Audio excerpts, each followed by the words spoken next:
the slapping itself, like that that you hear, like that's nothing. It's the whiplashing your neck around, right? That's what really knocks you out, kind of dazes you for a second. So I didn't really have anybody slap me. I just focused on training my neck. Yeah. Like if I can have the strongest neck possible, and I know if you've seen some of my videos and stuff like that, I'm about to show y'all, bro. I'd be doing some aggressive neck training, right? And I feel kettlebells hanging off. I said, this dude's like the Hulk. Get to the money and slide, get to the money and slide. Free all the bros inside, free all the bros inside. Play with the bros, you die, yeah.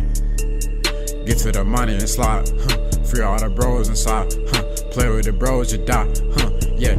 If you want smoke, come get it. You on my chain, come get it. Taking the money, run with it. New to this shit, I done did it. Get to the money and slide, get to the money and slide. Free all the bros inside, free all the bros inside. Play with the bros, you die, yeah. That's a large container to carry water like daily. But you're strong as shit, so that makes sense. All right, you ready, bro? Hey, man, it's the Got 15 podcast coming back, man. Volume 4. Or who knows, man. If it's the Got 15 crew once, it's the Got 15 crew twice, man. We got a special guest to my left. Go and shout yourself out, my boy. Jinx SA. Follow me on Instagram, Devin Jenkins. Power slap extraordinaire. Make sure y'all go tap in with my man. But Chan, you gonna start us off today, bro? What you got, brother? I mean, I'm interested to hear the question that you had today, bro. I am interested. You've been more invested into the sports world than me, so I'm here as a listener. I am interested, bro. So I feel like I follow Dana White, right? You know what I'm saying? Going through the UFC, because I've been watching the UFC since it was like the show. You know what I'm saying? Mm-hmm. So he went through the show. Then he blowing this whole league up, bro. Then I see him start the power slap shit. Power slap be going crazy on Instagram. I don't know if y'all be seeing that shit. That shit be going insane, bro. So when my man reached out to someone, we gotta hear about it, bro. So how did you get into power slap and like just go into that? I'm not even gonna lie, it's probably the same way that y'all saw it, man. Instagram. Yeah. I was just scrolling one day and I seen I think they call him Wolverine. His name's Ron Beta. And he was like the world champion at the time in his class. And I saw him and I was like, man, I could do that shit. And I was like, I've been working out for so long. I've been a trainer, I've been a coach, and I looked at that and I was just like, man, this is interesting. It's something new and exciting. You see, people slapping up there, and it's like, for me, there's probably something more to it. Every time you see a sport outside looking in, you're like, man, I could do that. Right, you know what I'm saying? Until you start getting into it, then you're like, oh, this shit's tough. And that's exactly what happened, I just can't imagine seeing them videos and be like, oh, yeah, bro, I could do that shit. I'd be seeing them slap the dog piss out these people, bro. And I'm like, yo, like, I know for a fact, bro, I cannot sit there and get slapped like that, bro. I don't think I've ever been slapped like that in my whole life, bro. Nah, not that hard, bro. Not that hard, bro. Okay, just falling straight to the ground. Like, bro, no, like passing out. Unconscious. Like, they're knocking people out while slapping. I'm like, seeing one, bro, like cut dude's face open. Isaiah. From a slap, I'm like, yo, nah, that's crazy. Okay. So you seen it on Instagram. You said I could do it. I mean, so how did you actually get into it? Like, did you have to reach out to somebody? Is there an audition or? Yeah, so they have like casting calls, just like anything else. I saw the casting call, sitting there, sent the thing in, and I didn't hear back for a while, honestly. It might have been like 6 to 8 months before they actually were like, hey, you still trying to do the power slap thing? And I was like, yeah. Sure. But in the meantime, I was training. I'm a trainer, and it's like anything that I do, I don't do it without research. Like I don't try to understand it first before I'm like, oh yeah, I could do this. So it may have at the time been like look like a rash thing, but I was like, all right, I do a little research here. See, use my training background, and I'm sure I could figure this sport out. So, and that's literally how that's headed, man. That's insane, bro. Okay, so when you say figure it out, like what research did you do to kind of say, okay, or when you did do your research, what made you say, okay, yeah, I'm gonna do this? So a lot of the research was like core strength, right?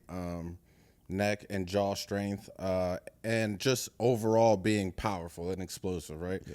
So that's as an athlete, I played college basketball, JUCO, And then I was a power lifter, national power lifter. So explosive is kind of like, that's my shit. Right. So, I was like, I could definitely do that, and then apply the things that I research as far as the, like I said, the core training.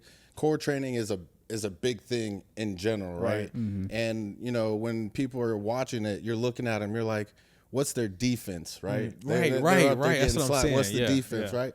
But that's what the defense is. It's having a strong core, right? Having strong traps, having jaw muscles that are strong enough to bite down and clinch on your mouth guard so you can keep your neck in position. Like all of those things lining up at once, that's how you get into your defensive position. And it's got to happen like that. People think you're just standing there, but really you have to start relaxed. And then as they start swinging towards you, you have a second or two to get into your defensive position. You got to time it right. You saying, okay, because if you just hold it the whole time, it's going to get weaker. You're going to tire out. Time this dude slapping the shit out of me is crazy, right, bro. I think because that's the craziest part, right? All right, like standing there for the first slap, insane. But it's the having to recover and do it again and continue to fight. I think that's always been the crazy thing. Even with like UFC, boxing, like once somebody punched the shit out of you, you knock back, you realize, damn, he just punched the shit out of me. He just slapped the shit out of me, bro. And they have to continue to go on, bro. I don't know if I can do that, bro. So how do the rounds go with the slaps? Like, you slap, then he slaps, or like? So it's 3 rounds. You get a recovery time. It's usually 30 seconds. Wow. To a minute. It depends on how bad. If you're hit with the foul, then it's longer. It's 2 minutes, right? But the normal recovery time, I think, is a minute. So you got 3 rounds. One person slaps the other person. They recover, right? They get their recovery time. Then they go up, slap there. And then it really comes down to a scorecard, right? So it's not always who gets knocked out. I know that's what people like seeing and stuff, but I like what he said is goes round for round. And, that shit's crazy.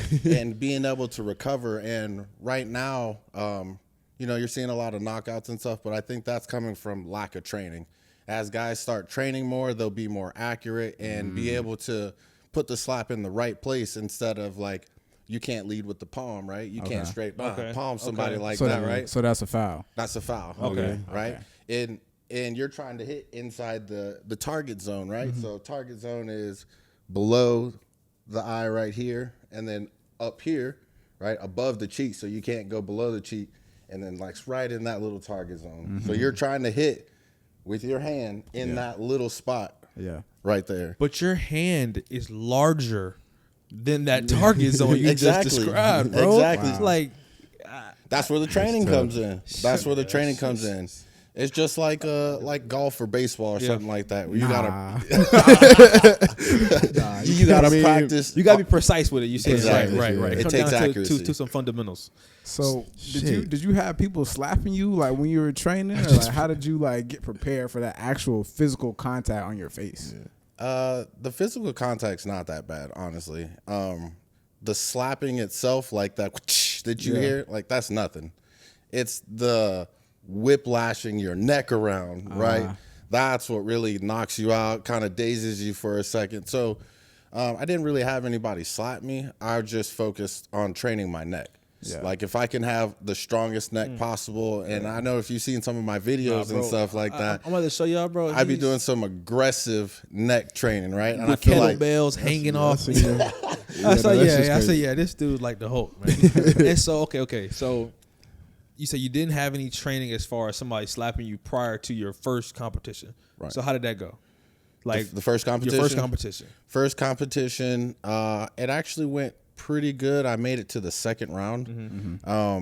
I got clubbed, so I got fouled both times. I had like marks on my neck. I had marks down here.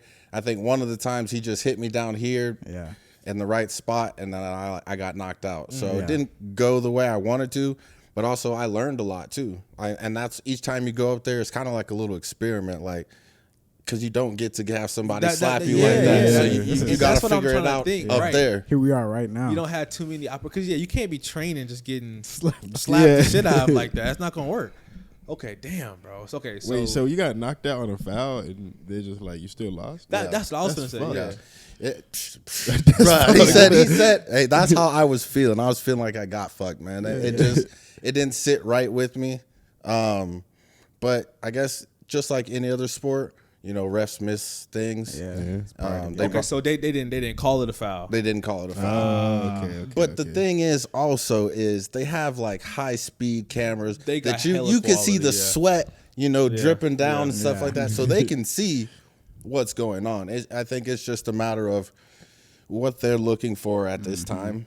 I think that they got to lock down the rules and have a specific set of rules because that's what makes the sport interesting. Right. You know, not everybody can do it. Right. Yeah. I mean, okay, like you said, I see what you're saying. They got to, at this point in the sport, we know it's a foul.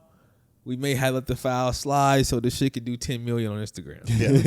I think we got to bring in some more brands because, like, you think about early UFC, they was wilding. Let's say when did Power Slap start? Like, you know, as 2022 or 2023. I would say it's like recent, 2 bro. years old, maybe. Maybe 3 years old. Yeah, I would say I haven't seen it till recently. Bro, I'm telling you, I don't know when I came across that shit. Granted, and all the edits be going crazy. Yeah, I think the first time I seen it was women, and like this one girl, she got her shit rocked. I'm like, it looked like she changed ethnicities. That's what it was talking about in the video. Oh yeah, some of the edits go crazy. So it should be funny. Like, dude gets slapped and like head spin around. Yeah, or some shit like that. I seen somebody. Dude got slapped and they edited his eye on his forehead. Oh yeah. But the way they're getting hit, bro, I don't know. It's crazy. It's crazy. So when you were going up for the first time, like, and you saw the opponent, were you scared or nervous? Not really. I think I was in the military, so I have like a military background. So being cool, calm, you know, collective under pressure. Yeah, that's kind of my brand, man. Yeah. So, not nervous. I think he was more nervous than me, and that's why, you know, he fouled me and stuff. Yeah, I got a good strike in. I did foul. My strike was much better. It was just a little out of pocket up here. Yeah, you know what I'm saying. It wasn't down here and shit like that. It was just a little bit high. That's insane, bro. Especially not knowing like all the different technicalities that go into it. So what do you? Okay, so after that first competition, how many have you competed in total? Two total. No. And then what does that look like, kind of moving forward with that? So I'm gonna keep competing. Yeah. I'm a competitive motherfucker, really, when it comes down to it. So I'm always finding or wanting to find something. That's kind of how I came up on this. Is you know, I had suffered an injury from basketball, and I was like, man, I want to find something to help me get back. You know, something to stay focused, something to stay motivated on. And that's really one of the things that draw me to it. You know, it being new and stuff like that, it was cool and stuff. But the deeper part about it is like, I need something to keep me motivated. Yeah. I mean, you got to really train for that though. Like, I mean. Yeah, and that's the thing is, you know, people see it and then it's like two dudes slapping each other and it's funny. But there is also a level of power and accuracy and technique that goes into it that makes it a high level sport. Yeah.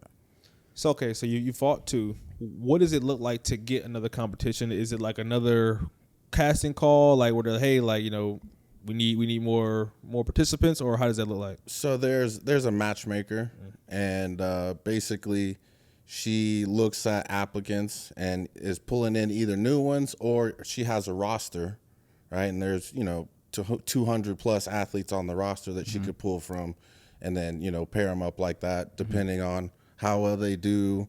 You know, I honestly think how marketable they are. Like, how would they do like it's a business, man. It's a business at the end of the day, and a lot of guys are wondering why I'm not getting fights, why not, you know what I'm saying, why they're not picking me, put me in the game, coach. But it's kind of like, you got 200 followers, man. You're not promoting yourself. You're not trying to do anything to help them grow. So they're probably not going to help you grow. Yeah, that's a great point, bro. Because I also seen, like, this is a completely different topic, but I seen that similar topic. But I seen online, right? They're talking about like directors and producers nowadays, when they're casting like for a movie, they're casting for TV shows, they're checking follower accounts, right? And to the point where it's like, hey, we have a quota of, we got to have 1 million followers on this cast. Yeah. So whether it be the lead person has 1 million, and everybody else can be smaller, but they're adding them up to the point where it's like, damn, bro, like, I only got this many, you know, I only had this many slots, and I got to pick who gonna bring the brand the most attention, bro. Because like you said, like, if we do a movie,